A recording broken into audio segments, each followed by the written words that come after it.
Shalom. Saudara-saudari dan Bapak Ibu sekalian yang dikasihi Tuhan, kita akan mulai ibadah pada pagi hari ini. Mari kita siapkan hati dan pikiran kita untuk masuk ke hadirat-Nya. Kita saat teduh sejenak.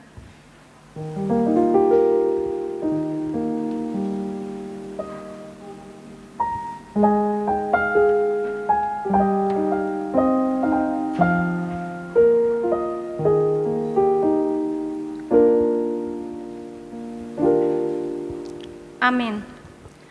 Jemaat diundang untuk bangkit berdiri.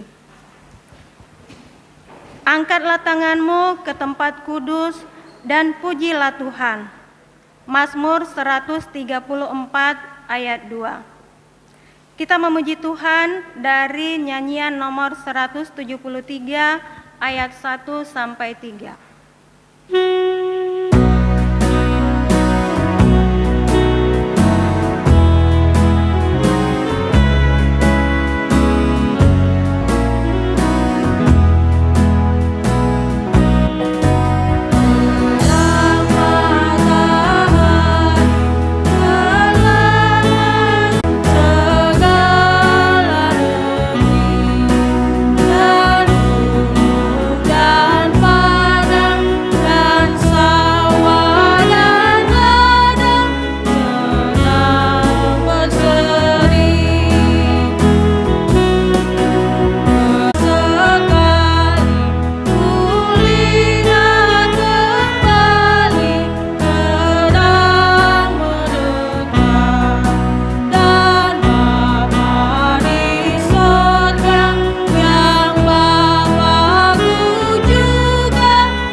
Dipersilakan untuk duduk. Mari kita berdoa. Tuhan Allah Bapa kami yang bertata dalam kerajaan surga, puji syukur kami panjatkan kepadamu karena Engkau sangat mengasihi kami. Terima kasih Tuhan buat berkat-Mu yang Kau berikan kepada kami. Bapa yang baik, kami bersyukur kalau pada pagi hari ini kami boleh datang untuk beribadah di rumah-Mu ini. Kami rindu Tuhan hadir dalam ibadah ini. Berkati semua jemaat-Mu, baik yang hadir saat ini maupun yang tidak dapat hadir, agar di minggu-minggu yang akan datang mereka dapat hadir bersama-sama kami di tempat ini untuk memuji dan memuliakan nama-Mu. Terima kasih ya Bapa, inilah doa dan permohonan kami yang kami alaskan di dalam satu nama, yaitu Yesus Kristus, Juru Selamat kami yang hidup. Amin. Kita akan mendengarkan warta jemaat. Pimpinan jemaat dan majelis mengucapkan selamat datang dan selamat beribadah bagi seluruh jemaat. Jika ada jemaat yang baru pertama sekali beribadah di GMI Nazaret ini, kami mohon supaya bangkit berdiri di tempat. Warta jemaat minggu ini sebagai berikut. 1. Persepuluhan. Mari kita memberikan persepuluhan kita ataupun persembahan kita kepada Tuhan. Persembahan hari ini kuning untuk kas gereja dan merah untuk mobil. Sedangkan persepuluhan menggunakan amplop tersendiri. Amplop tidak boleh ditulis atau dibawa pulang. Amplop untuk ucapan syukur akan disediakan oleh gereja dan dapat diambil di meja warta. Yang kedua, program pengadaan mobil. Bagi jemaat yang terbeban untuk pembelian mobil dapat mentransfer di rekening BCA yang tercantum dalam warta ini atas nama Pendeta Yesua Lumban Gaol dan Bapak Chandra Luya. Belangko janji iman. Kepada jemaat yang telah mengisi belangko janji iman kepada Bapak Chandra Luya ataupun kepada Bapak Pendeta. Janji iman pembelian mobil gereja dapat dilihat pada mading gereja. Kemudian daftar persembahan minggu untuk pembelian mobil tertera dalam warta kita masing-masing. Yang ketiga, kebaktian secara online. Bagi jemaat yang belum dapat mengikuti kebaktian di gereja, dapat mengikuti kebaktian secara online melalui Facebook atau YouTube GMI Nazaret. Persembahan kebaktian dan persepuluhan dapat dikirim melalui rekening gereja atau dapat menghubungi hamba Tuhan. Yang keempat, rapat majelis. Akan diadakan rapat majelis hari Selasa tanggal 22 September 2020 dengan agenda pembahasan penyusunan RAPBG atau program dan anggaran kerja. Pimpinan jemaat, lay leader, sekretaris, komisi penata layanan, panitia kebaktian, komisi keanggotaan, komisi sosial, dan panitia perayaan. Diharapkan masing-masing komisi tersebut di atas dapat mempersiapkan program kerja dan anggaran, dan diharapkan kehadiran seluruh majelis. Yang kelima, malam puji dan doa atau MPD. Akan diadakan kebaktian malam puji dan doa secara online setiap hari Rabu pukul 19 WIB. Jemaat dapat mengikutinya melalui Facebook dan YouTube GMI Nazaret. Pelayan untuk hari Rabu depan yaitu yang membawakan firman Tuhan Pendeta Yesua Lumban Gaol, liturgis Bapak Habel Sutopo, pemusik Saudari Feren. Yang keenam, kelas katekisasi CD. Kelas katekisasi CD akan dilakukan pada hari Minggu 27 September 2020 pukul 16 WIB bertempat di gereja. Pelayan ibadah minggu depan, pengkhotbah dan doa syafaat Ibu Pendeta Minasia, liturgos Bapak Raymond Simanjuntak, song leader Ibu Sarlina Raja Guguk, pemusik Saudari Feren. Tema khotbah perkawinan di Tanah Kanaan. Demikianlah warta jemaat untuk 1 minggu ke depan. Tuhan Yesus memberkati. Kita akan memberikan yang terbaik untuk Tuhan, untuk petugas persembahan supaya datang ke depan. Sambil mengumpulkan persembahan, kita memuji Tuhan dari nomor 152.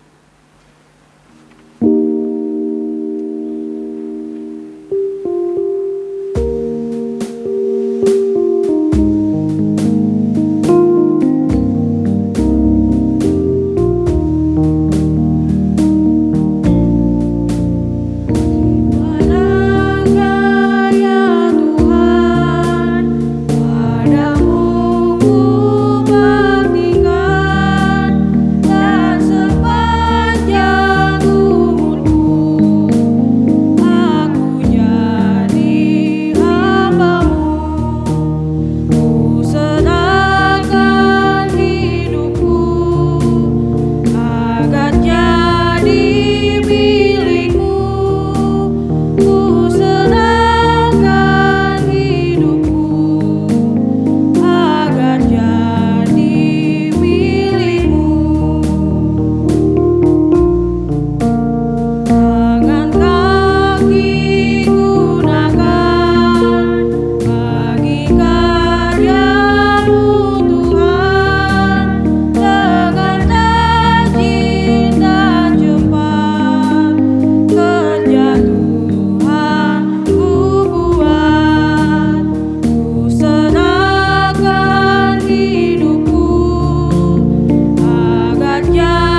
Bapa di surga, sungguh kami bersyukur dan berterima kasih untuk setiap berkat yang boleh Tuhan curahkan dalam kehidupan kami. Hari demi hari kami boleh terus menikmati berkat yang daripada Tuhan. Dan saat ini ketika kami boleh berkumpul beribadah kepada Tuhan, kami juga rindu untuk boleh memberikan sebagian daripada berkat itu melalui persembahan kami. Tuhan berkatilah setiap kami Tuhan yang boleh memberikan persembahan dengan penuh sukacita dan dengan penuh keikhlasan. Kami juga berdoa Tuhan untuk setiap kami. Biarlah Tuhan boleh memberkati untuk keluarga kami, memberkati pelayanan kami, memberkati usaha dan juga pekerjaan kami. Kami juga berdoa Tuhan secara khusus untuk anak-anak-Mu yang sudah memberikan persembahan persepuluhan untuk nomor 67 dan nomor 72. Biarlah Tuhan juga boleh memberkati kehidupan mereka, menopang mereka, menuntun mereka Tuhan dalam kehidupan mereka. Tuhan, kami percaya berkat Tuhan akan terus melimpah bagi mereka. Demikian juga Tuhan untuk keluarga anak-Mu, untuk keluarga Bapak Edward Tambunan yang sudah memberikan persepuluhan, baik untuk gereja Tuhan maupun untuk hamba Tuhan. Biarlah Tuhan juga boleh memberkati kehidupan mereka, berkati rumah tangga, berkati juga untuk anak. Terima kasih banyak Bapa di surga, kami mau serahkan Tuhan untuk segenap persembahan dan juga persepuluhan kami serta ucapan syukur kami hanya ke dalam tangan kuasa-Mu saja. Terpujilah Engkau Bapa, hanya di dalam nama Tuhan Yesus Kristus kami berdoa. Amin.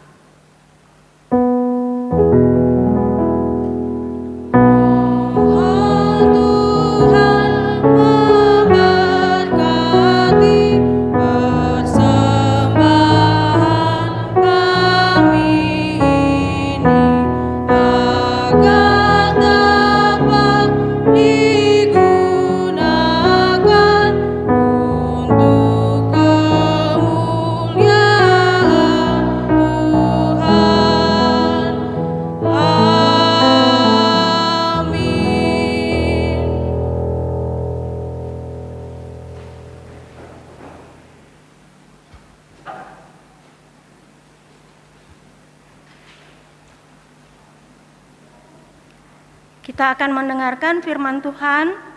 Untuk menyambut firman Tuhan, kita naikkan satu pujian dari nomor 98 ayat 1 sampai 3.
Kita bersatu dalam doa.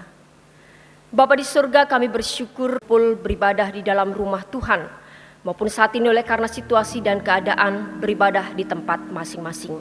Biarlah Tuhan boleh memberkati kami, mengurapi kami. Engkau menyambut kerinduan hati kami Bapa, mengalami persekutuan yang indah dengan Tuhan. Bahkan kami boleh bersama-sama untuk mendengarkan firman Tuhan. Bapa di surga, kami merindukan Tuhan boleh memberkati hamba-Mu yang akan menyampaikan firman Tuhan. Berkati juga Tuhan untuk setiap kami yang mendengarkan. Biarlah kuasa-Mu yang berbicara, dan Tuhanlah yang boleh menolong dan juga memimpin kami. Berkat Tuhan boleh kami dapatkan melalui firman Tuhan ini. Terima kasih banyak Bapa, kami serahkan untuk waktu pemberitaan firman Tuhan ke dalam tangan kuasa-Mu. Di dalam nama Tuhan Yesus Kristus kami berdoa. Amin. Silahkan duduk Bapak Ibu. Shalom, selamat pagi untuk kita semua. Mari kita akan bersama-sama membuka Alkitab kita dari kitab Efesus pasal yang keempat ayat 31 sampai dengan ayat yang ke-32. Efesus 4 ayat 31 sampai dengan ayat yang ke-32. Saya akan membacakannya untuk kita semua. Efesus 4 31 sampai 32. Segala kepahitan, kegeraman, kemarahan, pertikaian, dan fitnah hendaklah dibuang dari antara kamu. Demikian pula segala kejahatan. Tetapi hendaklah kamu ramah seorang terhadap yang lain, penuh kasih mesra dan saling mengampuni, sebagaimana Allah di dalam Kristus telah mengampuni kamu. Bapak Ibu Saudara yang dikasihi oleh Tuhan, tema kita hari ini adalah komunikasi dalam keluarga, ya, karena kita masih dalam tema besar tentang keluarga. Dan pada pagi hari ini secara khusus berbicara tentang komunikasi. Bagaimana komunikasi yang terjadi selama ini dalam kehidupan keluarga kita. Antara suami dengan istri, atau antara orang tua dengan anak, dan anak dengan kakak adik, ya, atau di dalam persaudaraan dalam keluarga.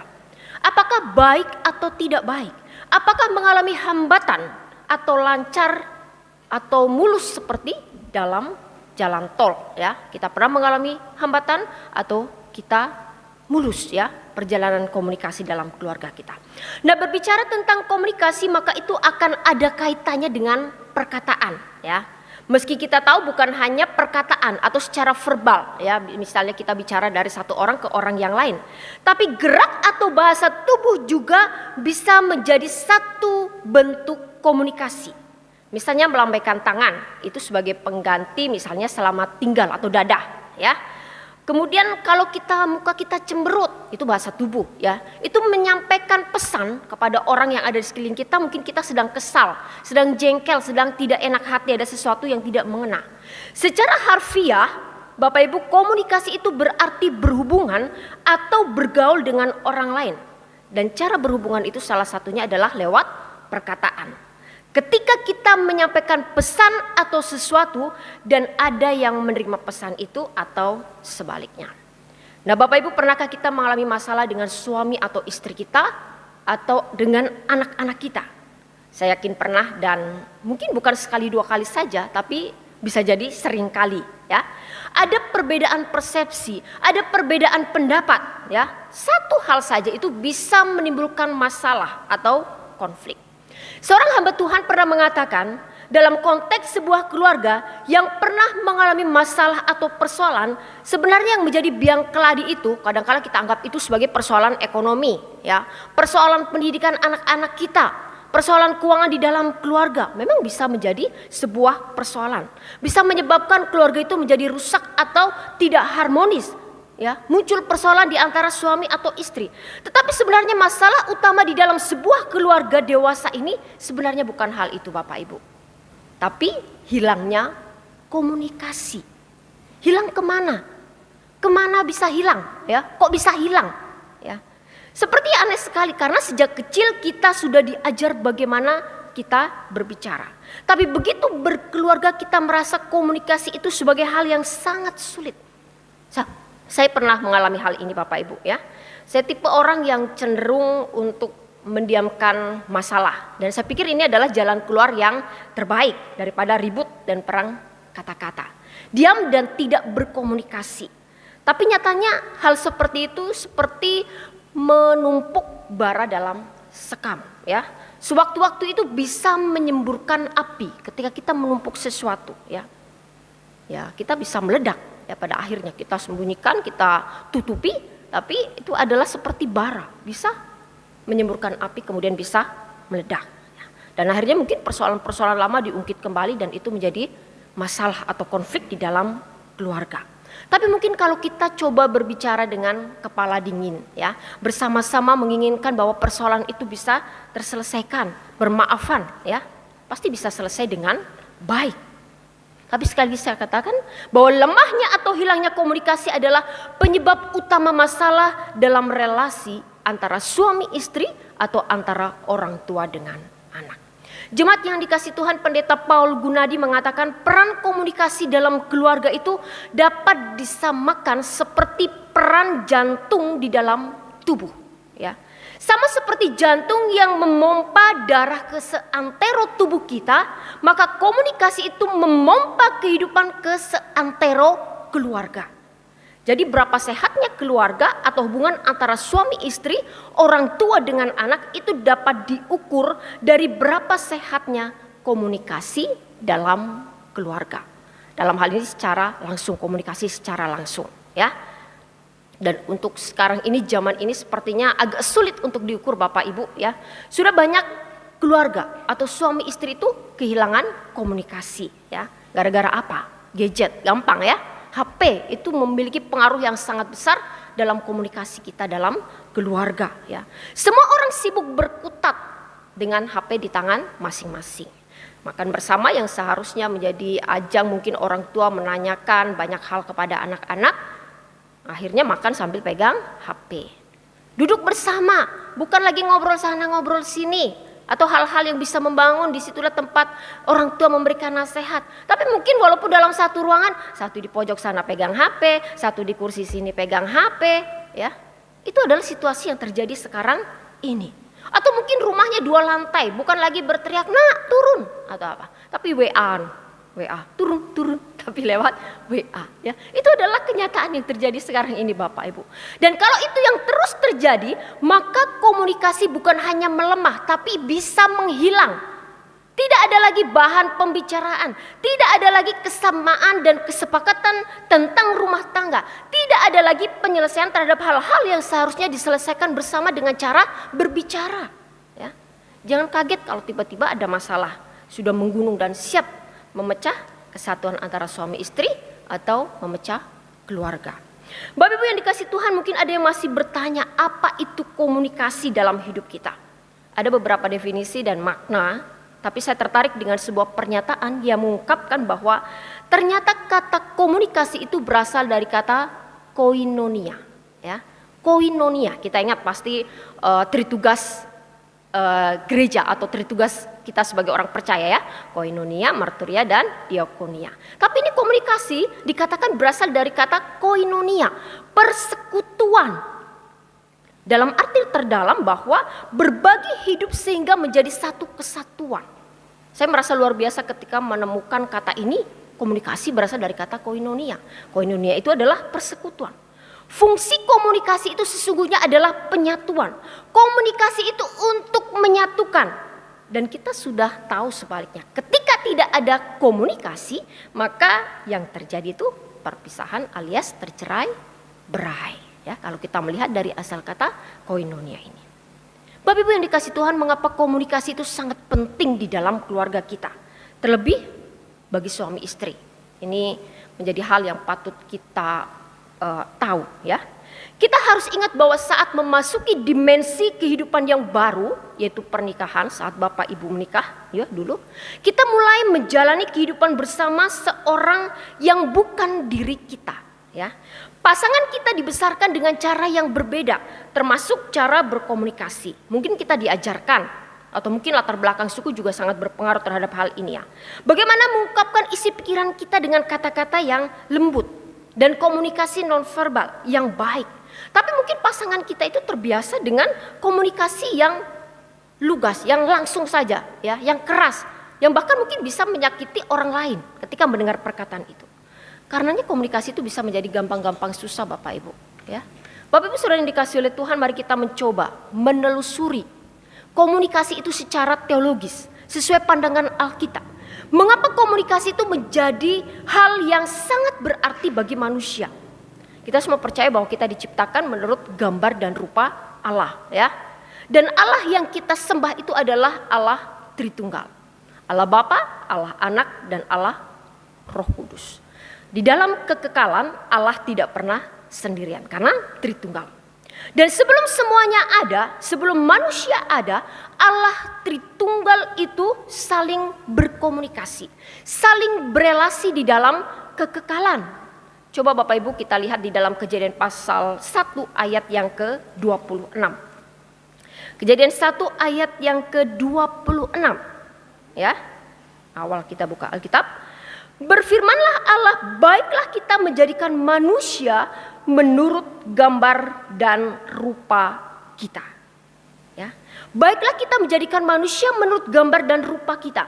Kata kita artinya menunjuk lebih dari satu oknum kita. Ya, saya tidak bisa mengatakan saya pribadi sendiri itu kita, ya. Tapi harus ada yang lain, mungkin dengan Nius atau dengan Apri, ya. Kalau berdua atau bertiga, maka itu menjadi kita, lebih dari satu, ya. Ini adalah contoh komunikasi Allah Tritunggal. Itulah sebabnya mengapa manusia tidak diciptakan sendirian. Karena Tuhan ingin kita berelasi yang satu dengan yang lain. Serupa dengan komunikasi yang dibangun Allah Tritunggal dengan berlandaskan kepada kasih. Apa yang terjadi kalau manusia tidak berelasi, tidak berhubungan, tidak berbicara, tidak menyampaikan perkataan kepada orang lain? Itu adalah kesepian. Makanya Tuhan ciptakan Hawa untuk Adam, ya. Sebagai pasangan mereka juga bisa berkomunikasi satu sama lain. Kita akan merasa kesepian kalau tidak ada tempat di mana kita bisa menyampaikan, ya, perkataan kita ataupun apa yang ingin kita sampaikan kepada orang di luar diri kita. Bahkan mungkin di tengah keluarga kita juga pernah merasa kesepian Bapak Ibu, ya. Padahal ada orang lain, tapi kita merasa sepi. Ada juga orang yang di tengah keramaian itu merasa sepi, ya. Tidak mau memulai komunikasi dengan orang lain. Bapak Ibu yang dikasihi oleh Tuhan, dalam Alkitab komunikasi itu bisa dibagi menjadi dua kategori. Yang pertama adalah sebelum manusia jatuh ke dalam dosa dan sesudah manusia jatuh ke dalam dosa. Sebelum manusia jatuh ke dalam dosa Bapak Ibu, manusia itu berkomunikasi dengan sangat indah. Adam berkata kepada Hawa sebuah puisi yang sangat memukau. Inilah dia, tulang dari tulangku dan daging dari dagingku. Ya, pernyataan yang sangat manis. Dan pasti Hawa sebagai seorang perempuan sangat tersanjung dengan perkataan Adam ini. Lalu dia pun membalas dengan kalimat yang mesra pula. Sebelum jatuh, komunikasi antara Adam dengan Hawa itu terjalin dengan sangat mesra Bapak Ibu. Saling memuji, saling mengerti, cakap membangun satu sama lain. Tapi bagaimana setelah manusia itu jatuh ke dalam dosa ketika mereka memakan buah terlarang? Sudah dikatakan oleh Tuhan tidak boleh dimakan, tapi mereka melanggar. Jatuh ke dalam dosa. Apa yang terjadi? Apakah ada pujian? Tidak ada. Saling menyalahkan. Adam menyalahkan istrinya, istrinya menyalahkan ular. Ular kebingungan siapa yang harus dia salahkan, ya. Saling menyalahkan Bapak Ibu, ya. Inilah komunikasi yang terjadi. Karena kita sudah hidup dalam kondisi atau keadaan setelah manusia jatuh ke dalam dosa, saling menyalahkan. Pernah mengalami kejadian seperti ini Bapak Ibu? Saya yakin kita pernah, ya, dalam keluarga. Suami menyalahkan istri, istri menyalahkan suami, dan kadang mungkin ketika ada persoalan, anak pun juga menyalahkan orang tua menyalahkan anak. Bapak Ibu Saudara yang dikasihi oleh Tuhan, maka sebagaimana yang tertulis dalam nas kita hari ini, konteks Rasul Paulus ini memang ditujukan kepada jemaat di Efesus. Bagaimana seorang yang sudah menjadi manusia baru itu harus menanggalkan segala sifat, tabiat, kebiasaan buruk yang tidak baik karena mereka sudah hidup baru di dalam Tuhan, ya. Dan salah satu yang disinggung oleh Paulus adalah seperti yang tertulis di dalam ayat 31 dan ayat 32, ya. Kepahitan, kegeraman, kemarahan, pertikaian dan fitnah. Kelima hal negatif itu muncul karena apa? Karena komunikasi. Komunikasi yang salah menyebabkan tersinggungnya pihak lain, ya. Bisa menimbulkan kemarahan, kepahitan, kegeraman, pertikaian, dan fitnah. Karena apa? Komunikasi yang salah, ayat 31 ini, ya. Ini pasti pernah terjadi dalam kehidupan kita, ya. Ini juga pernah kami alami sebagai, bisa dikatakanlah suami istri kami pendeta, sebagai hamba Tuhan, ya. Karena perbedaan temperamen itu juga bisa menyebabkan hambatan dalam komunikasi. Saya tipe orangnya itu melplek, ya, melankolis, plekmatis, yang berarti cenderung diam lah, melankolis seperti itu, ya. Sementara Pak Pendeta itu sanguin, kolerik, ya. Sanguin itu orangnya biasanya banyak bicara, ya. Kemudian ada hal-hal yang ketika dia mau sampaikan itu akan langsung disampaikan. Jadi hal itu kadang-kala itu menjadi hambatan juga, ya. Saya maunya yang diam, dia maunya yang berbicara, ya. Itu bisa menjadi hambatan dalam berkomunikasi dalam keluarga. Belum lagi dengan anak-anak. Bapak Ibu, sekarang anak-anak kita itu tidak seperti anak-anak zaman dahulu, ya. Kalau dulu sudah anak-anak taat, patuh, apa yang dikatakan orang tua, dengarkan, lakukan. Sekarang apakah bisa seperti itu? Susah, ya. Karena mereka sudah berpikiran kritis, ya. Berpikir kritis. Berani menyampaikan pendapat mereka. Maka tidak jarang orang tua juga berantem dengan anaknya sendiri. Bahkan sampai kadang ada juga anak yang keluar dari rumah karena persoalan dengan orang tuanya. Bapak Ibu yang dikasih Tuhan, lalu bagaimana kita menciptakan pola komunikasi yang baik di dalam keluarga kita? Kita perlu memahami pola komunikasi yang kita sebut sebagai pola after fall ini. Pola sesudah manusia jatuh ke dalam dosa, kita harus pahami, ya. Mata rantainya seperti ini. Manusia jatuh ke dalam dosa, kemudian masuk ke dalam pernikahan atau berkeluarga seumur hidup. Ini mata rantai dari si Adam tadi, ya. Jatuh ke dalam dosa ketika mereka makan buah terlarang, kemudian mereka berkeluarga, ya. Kemudian muncul masalah, kemudian timbul saling menyalahkan, muncul masalah baru, saling menyalahkan lagi. Jadi kalau ada masalah timbul, kemudian saling menyalahkan, mungkin bisa selesai, tapi timbul lagi, saling menyalahkan lagi, dan seterusnya seperti itu. Setiap bicara, komunikasi dipakai sebagai alat untuk membela diri kita, mencari kesalahan, menuntut pasangan kita, mengedepankan kepentingan pribadi, plus melindungi diri kita sendiri. Pasti, ya, kita mau berasa bahwa kita adalah pihak yang benar ketika kita ada bermasalah, ya, ketika kita mengalami persoalan. Akhirnya apa? Hubungan atau relasi antara suami istri itu ataupun antara orang tua dengan anak itu bisa beku seperti es, ya. Masih bersama dalam satu rumah tapi sudah malas ngomong. Karena apa? Kalau ngomong pasti nanti berantem. Kalau ngomong pasti nanti bertengkar, ya. Susah karena sudah ada saling menyalahkan. Bapak Ibu, tidak heran di seluruh dunia banyak terjadi perceraian, perselingkuhan, poligami, keluarga yang berantakan, ya. Apa sebabnya? Misalnya hubungan suami istri yang sudah dingin. Walau masih serumah atau satu ranjang tapi tidak saling berbicara. Tapi manusia itu kan butuh bicara, ya. Maka dia perlu orang yang bisa mendengarkan dia. Maka masuk istilah pil, masuk istilah will, ya. Perempuan idaman lain, pria idaman lain atau wanita idaman lain. Karena tidak bisa lagi diajak bicara, ya. Inilah yang disebut sebagai proses after fall. Atau orang tua yang mungkin kurang bijak di dalam menyampaikan nasihat kepada anak-anaknya, ya.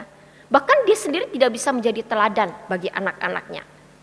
Ya, maka mungkin anak-anak merasa lebih baik untuk lepas dari keluarganya, ya. Tidak ada yang bisa mendengarkan mereka. Tidak ada yang bisa mendengarkan apa yang menjadi kehendak atau keinginannya. Padahal mungkin bisa dibicarakan secara baik-baik, ya. Jemaat yang dikasih Tuhan, lalu bagaimana kita keluar dari pola yang merusak ini? Dan agar kita memiliki komunikasi yang baik di dalam keluarga kita. Yang pertama, ya, ada 4 hal yang harus kita ingat ketika kita mungkin mengalami hambatan komunikasi di dalam keluarga kita. Antara suami istri, antara orang tua dengan anak. Yang pertama adalah kita harus ingat bahwa Tuhan adalah pondasi di dalam kehidupan keluarga. Tuhan adalah pondasi yang menjadi dasar bagi kita. Jadi ketika kita mengalami hambatan komunikasi, susah kita untuk menyampaikan kepada suami kita, kepada istri kita, kepada anak kita, ya kita datang kepada Tuhan, ya. Minta pertolongan Tuhan supaya komunikasi itu dibukakan. Hal yang pertama. Lalu yang kedua adalah dengan keterbukaan. Waktu saya khotbah yang pertama tentang keluarga dalam Alkitab, saya sudah menyinggung tentang hal ini, tentang keterbukaan ya. Di dalam Kejadian pasal 2 ayat yang ke-25, mereka keduanya telanjang, manusia dan istrinya itu, tetapi mereka tidak merasa malu. Telanjang di sini dalam arti adalah keterbukaan. Tidak ada yang disembunyikan. Karena kalau ada yang disembunyikan itu bisa menjadi masalah yang besar. Misalnya sudah berkeluarga, mungkin satu pihak pengen kasih uang kepada orang tuanya, tapi dia merasa pasangannya tidak perlu tahu. Tapi kemudian ketahuan, ya, itu bisa menjadi masalah. Alangkah baiknya ketika mau memberi, ya, sampaikan saja, tidak apa-apa, toh sama-sama orang tua bersama, ya, disampaikan seperti itu, ya. Atau mungkin ketika kita sudah sudah suami istri, tapi kita punya komunikasi, ya, mungkin karena pekerjaan atau sesuatu, kita harus berkomunikasi dengan lawan jenis kita. Ya, sampaikan saja kepada pasangan kita, jangan disembunyikan. Karena itu mungkin bisa menjadi persoalan pada satu waktu nanti. Perlu keterbukaan. Yang pertama perlu Tuhan, yang kedua adalah keterbukaan, dan yang ketiga Yakobus 1 ayat 19-20 mengatakan, hai saudara-saudara yang kukasihi, ingatlah ini, setiap orang hendaklah cepat untuk mendengar tetapi lambat untuk berkata-kata, dan juga lambat untuk marah, sebab amarah manusia tidak mengerjakan kebenaran di hadapan Allah. Dikatakan cepat mendengar dan lambat untuk marah. Cepat mendengar, lambat marah. Tapi yang terjadi seringkali adalah kebalikannya. Kita cepat marah dan lambat mendengar. Itu yang terjadi, ya. Timbullah masalah, timbullah konflik, timbullah persoalan. Cepat berkata-kata daripada memasang telinga kita untuk mendengar. Bapak Ibu Saudara yang dikasihi oleh Tuhan, mendengar atau saling mendengarkan adalah prinsip yang harus kita pegang. Mengapa? Karena mendengarkan orang lain berbicara itu tidak mudah. Bahkan sebuah buku mengatakan, mendengarkan itu adalah keterampilan yang harus dipelajari. Mendengarkan keterampilan yang harus dipelajari. Jujur saja Bapak Ibu, kebanyakan dari kita pasti lebih suka didengarkan daripada mendengarkan, ya. Kita mau orang lain mendengarkan kita, tapi kita susah untuk mendengarkan orang lain berbicara kepada kita. Kita akan bersemangat bercerita kepada pasangan kita tentang hal-hal yang menarik perhatian kita. Tapi begitu pasangan kita giliran yang bicara kepada kita, mungkin kita hanya tanggapi, ya, itu bisa bikin jengkel, bisa bikin marah. Atau ada anak yang mau cerita ke orang tuanya, tapi orang tuanya acuh tak acuh, atau bahkan menolak untuk mendengarkan. Itu bisa menimbulkan masalah Bapak Ibu ketika tidak mau mendengarkan. Ada banyak masalah antara suami istri, antara orang tua dengan anak dalam sebuah keluarga ketika tidak mau mendengarkan. Sehingga ketika muncul suatu persoalan tidak akan pernah terselesaikan. Tidak ada yang mau mendengar, bagaimana mau selesai. Mau dikasih penjelasan tidak mau mendengar, ya. Tetap berpegang teguh pada pendapatnya sendiri. Oleh karena itu mari kita belajar saling mendengarkan. Lalu yang keempat, yang terakhir. Seperti yang tertulis dalam Efesus 4 ayat 32, hendaklah kamu ramah seorang terhadap yang lain, penuh kasih mesra dan saling mengampuni, sebagaimana Allah di dalam Kristus telah mengampuni kamu. Bapak Ibu, meskipun ayat ini ditujukan kepada jemaat, tapi ayat ini juga sangat pas diterapkan dalam hubungan suami istri atau di dalam keluarga. Alangkah damai dan harmonisnya sebuah keluarga ketika komunikasi itu seperti komunikasi sebelum kejatuhan manusia ke dalam dosa. Saling memuji satu sama lain, menciptakan suasana yang membangun, penuh kasih mesra, ya. Kan lebih enak kita mendengarkan, "Ma, cantik nian hari ini," ya. Daripada kita bilang, "Itu gimana sih rambutnya?" ya. "Itu kenapa bajunya enggak serasi?" ya. Mungkin kita perlu memuji baru kita kasih masukan kalau memang ada sesuatu yang merasa kita tidak pas, ya. Perlu tetap saling memuji. Bahkan yang mendapatkan penekanan di sini kalau kita melihat di dalam Efesus pasal 4 ayat 32 ini adalah tentang hal pengampunan. Selain memuji, kita berbicara penuh kasih mesra, ya. Kita juga harus memegang hal pengampunan. Ini sebagai salah satu penangkal biang keladi masalah komunikasi, yaitu saling menyalahkan. Ketika pengampunan diberikan kepada suami atau istri kita, kepada orang tua kita, kepada anak kita, maka tidak ada persoalan yang tidak dapat diselesaikan. Karena kita sudah mengampuni. Tadinya menyalahkan tapi kemudian muncul pengampunan. Maka masalah bisa selesai. Bapak Ibu Saudara yang dikasihi oleh Tuhan, salah satu inti dari keluarga itu adalah cara berkomunikasi. Relasi dan komunikasi antara suami dan istri akan menentukan relasi dan komunikasi di dalam keluarga itu sendiri.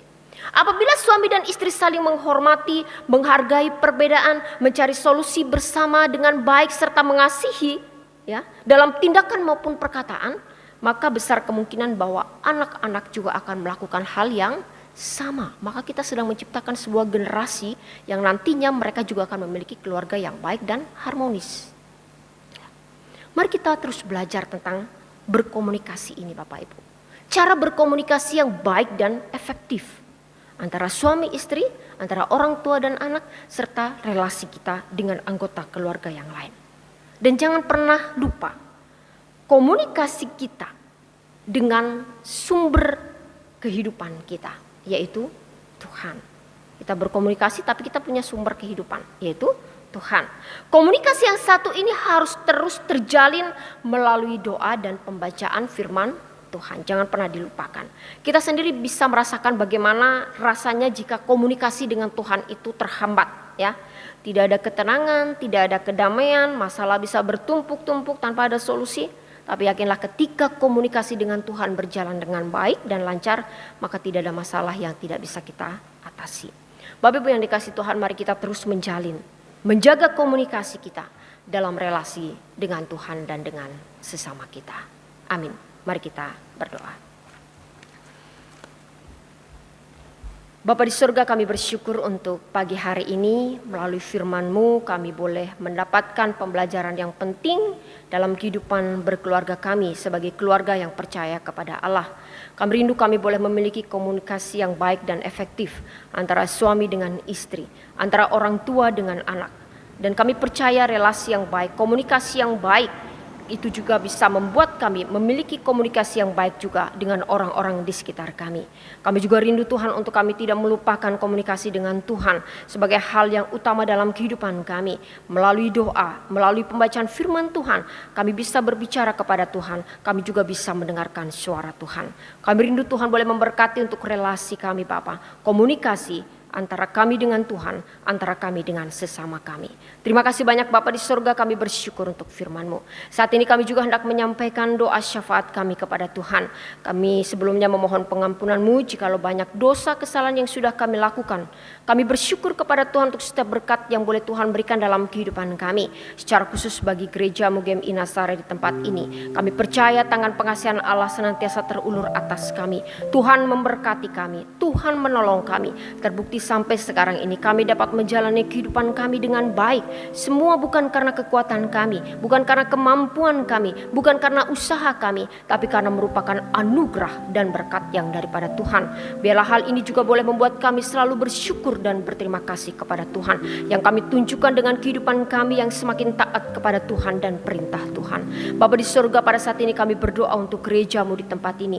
Tuhan berkatilah, Tuhan tolonglah, biarlah gereja-Mu boleh terus semakin bertumbuh berkembang baik secara kualitas maupun kuantitas. Tuhan boleh memberkati untuk hamba Tuhan, para majelis, untuk seluruh jemaat Tuhan bergandengan tangan. Kami rindu Tuhan boleh dapat menjalankan apa yang menjadi perintah Tuhan. Kami terus memiliki iman dan kekuatan di dalam Tuhan. Kami menjalani kehidupan yang sesuai dengan perintah Tuhan saja. Kami rindu Tuhan boleh menolong kami juga Bapa di tengah-tengah kesulitan yang sedang dihadapi oleh bangsa kami, yang juga berdampak kepada sebagian besar di antara kami Bapa. Biarlah kami juga boleh tetap kuat di dalam iman kami kepada Tuhan. Kami tidak goyah karena kami boleh memiliki Allah yang kuat, Allah yang senantiasa akan mengulurkan tangan atas kehidupan kami, terutama ketika kami terus berseru kepada Tuhan. Tuhan tolonglah kami Bapa dalam situasi COVID saat ini Tuhan. Engkau memberikan perlindungan pertolongan kepada kami. Engkau boleh memimpin kami, Engkau boleh melindungi kami Tuhan. Tolonglah bangsa kami Tuhan, lepaskan kami dari cengkeraman corona ini Tuhan, dan biarlah kami dapat menjalani kehidupan kami dengan baik. Berkatilah Tuhan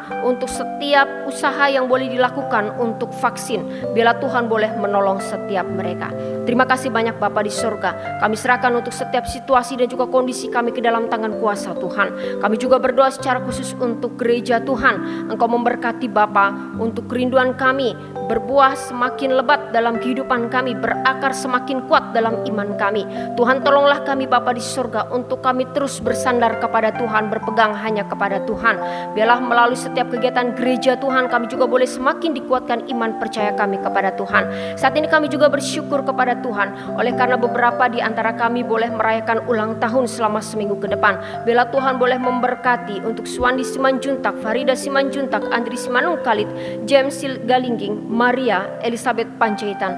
Tuhan boleh memberkati dan menolong mereka ya Bapa. Bila dengan pertambahan usia nantinya bertambah pula iman keyakinan mereka kepada Tuhan, bertambah kehidupan mereka yang semakin serupa dan sesuai dengan kehendak Tuhan. Berkatilah Tuhan untuk masa depan mereka, berkatilah keluarga mereka, mereka yang bekerja berkatilah juga Tuhan untuk usaha pekerjaan mereka, mereka yang masih sekolah berkati juga Tuhan untuk pendidikan mereka.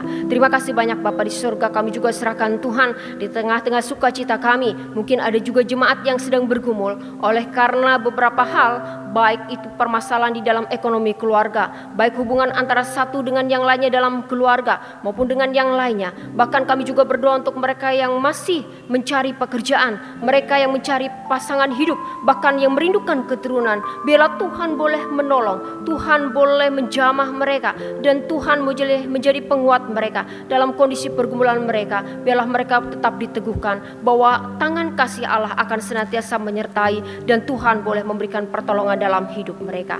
Terima kasih banyak Bapa di surga, kami juga berdoa Tuhan untuk rencana pembelian mobil gereja. Biarlah Tuhan juga boleh berikan pertolongan, kami percaya yang terbaik akan Tuhan berikan, dan biarlah kami boleh mendapatkan kendaraan ini sesuai dengan kehendak dan rencana Tuhan. Kami percaya boleh gunakan untuk segala kegiatan gereja, membangun gereja boleh semakin bertumbuh di dalam Tuhan.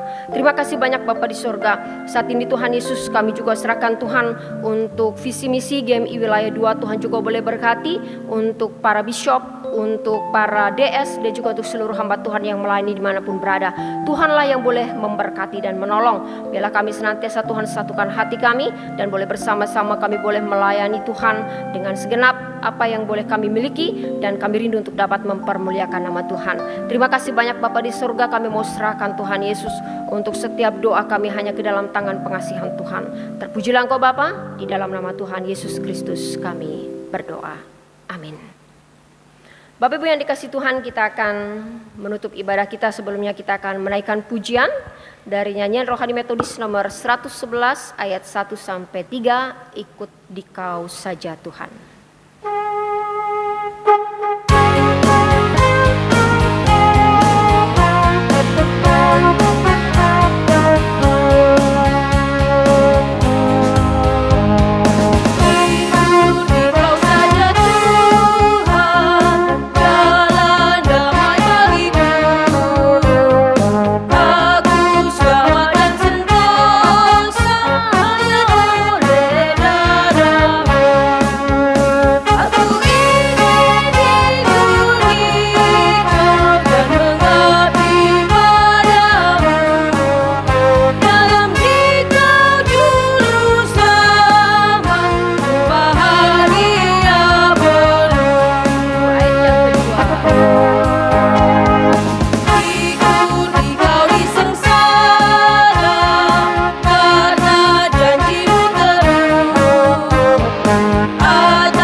kita akan menutup ibadah kita akan berdoa seperti halnya doa yang sudah Tuhan ajarkan kepada kita.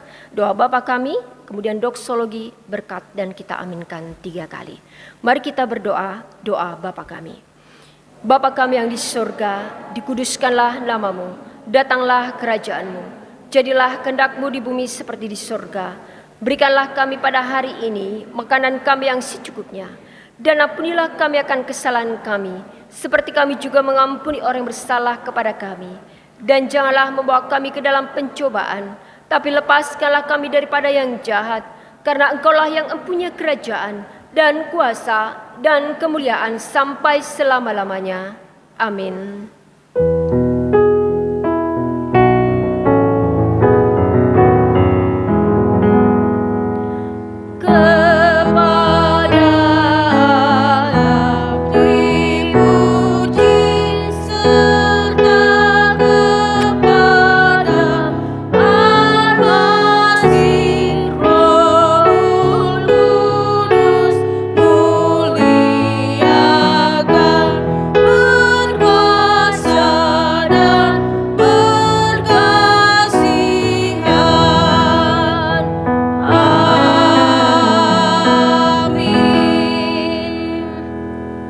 Arahkan hati dan pikiranmu kepada Tuhan, pulanglah dan terimalah berkat-Nya.